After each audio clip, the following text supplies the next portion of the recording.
everyone, I'm Dr. Manpreet, consultant physiotherapist and nutritionist from Chandigarh. आज हम लोग एक बहुत ही सिग्निफिकेंट टॉपिक डिस्कस करने वाले हैं, कार्पल टनल सिंड्रोम। तो आप लोगों के साथ मैं शेयर करना चाहती हूँ ये कार्पल टनल क्या होता है और कार्पल टनल सिंड्रोम क्या होता है और इसके सिम्टम्स क्या हैं।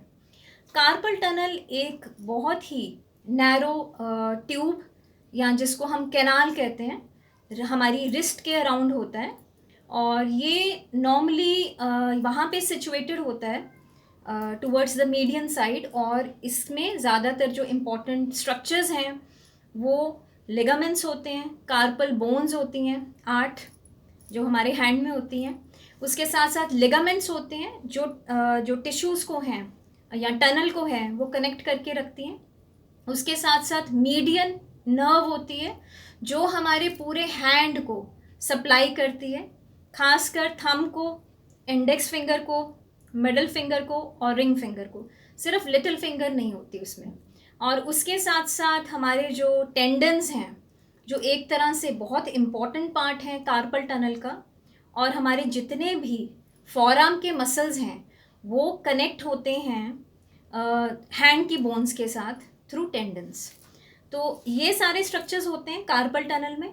और जो कार्पल टनल सिंड्रोम है इसमें ज़्यादातर जो सिम्टम्स हैं वो इसलिए होते हैं कि जो मीडियन नर्व है, यानी ये जो नर्व है पूरे हाथ को सप्लाई करती है, फॉरआर्म को सप्लाई करती है, तो वहाँ पे इसका थोड़ा सा कंप्रेशन आ जाता है, यानी दब जाती है, जिसको हम इम्पिंचमेंट कहते हैं, इम्पिंच्ड नर्व। और इसके जो सिम्टम्स हैं वो होते हैं, पेन होगा हाथ में, स्वेलिंग हो सकती है, टिंगलिंग सेंसेशन होती है, वीकनेस हो सकती है हैंड की, और पैरेस्थीसियास हो सकते हैं यानी बर्निंग सेंसेशन। तो ये सारे सिम्टम्स हैं। और कुछ लोगों में ये बहुत ज़्यादा कॉमन है कार्पल टनल सिंड्रोम की प्रॉब्लम, खासकर फीमेल्स में बहुत कॉमन है। और जो लोगों के हैंड्स की मूवमेंट यानी रेपिटेटिव मूवमेंट्स हैं या रेपिटेशंस हैं ज़्यादा, उन लोगों में बहुत ज़्यादा कॉमन है। और ख़ासकर कुछ लोग प्रॉपर पॉस्चर में मोबाइल को और लैपटॉप को नहीं यूज़ करते, हाइपर एक्सटेंशन में जैसे हैंड रहता है, तो वहाँ पे भी कॉमन है। और कुछ और बहुत कॉमन फैक्टर्स हैं जैसे प्रेगनेंसी में बहुत कॉमन है, उसके साथ साथ डायबिटिक पेशेंट्स में बहुत कॉमन है, थायराइड पेशेंट्स में बहुत कॉमन है। उसके साथ साथ कई बार रिस्ट में डिसलोकेशन हो या फ्रैक्चर हो, वहाँ पे भी मीडियन नर्व कंप्रेशन या कार्पल टनल सिंड्रोम बहुत कॉमन हो सकता है। डिसलोकेशन के साथ साथ कई बार कंजेनिटल कार्पल टनल थोड़ा छोटा होता है साइज़ में, उन लोगों को भी प्रॉब्लम हो सकती है। और उसके साथ साथ कार्पल टनल जिन लोगों में रिस्ट या हैंड की किसी तरह की डिफॉर्मिटी होती है वो भी बहुत कॉमन है।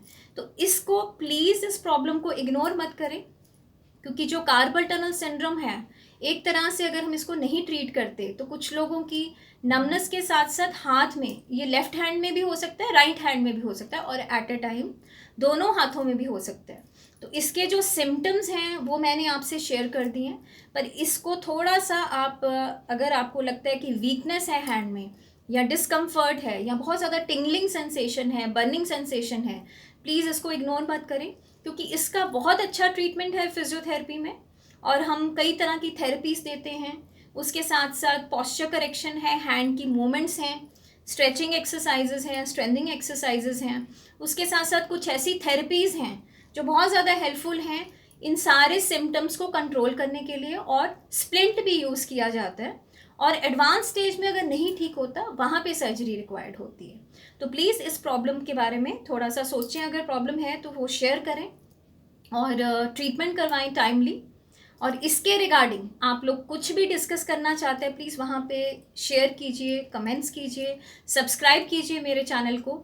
आप मुझे इंस्टाग्राम पे भी फॉलो कर सकते हैं, और इसके रिगार्डिंग कुछ भी डिस्कस करना चाहते हैं वहाँ पे प्लीज़ आप एक मैसेज छोड़ सकते हैं।